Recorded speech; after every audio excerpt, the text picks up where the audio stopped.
Industriële aksies gaan nie net oor stakings nie. Dit omvat 'n verskeidenheid van protes- en onderhandelingstaktieke. Om hierdie aksies te verstaan is noodsaaklik vir arbeidsregte en verantwoordelikhede begryp. Kom ons ondersoek die verskillende tipes wat jy mag teekom.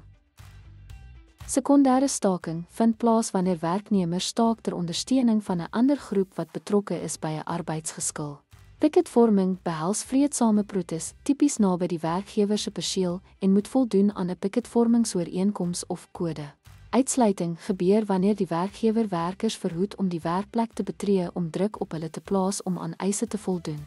Elke tipe kan geïdentifiseer word op grond van die aard van die aksie, die deelnemers en die doelwitte daaragter. Ten slotte, die korrekte identifisering van die tipe arbeidsaksie uit feitelike omstandighede is van kardinale belang om die regte en pligte van die betrokke partye te verstaan.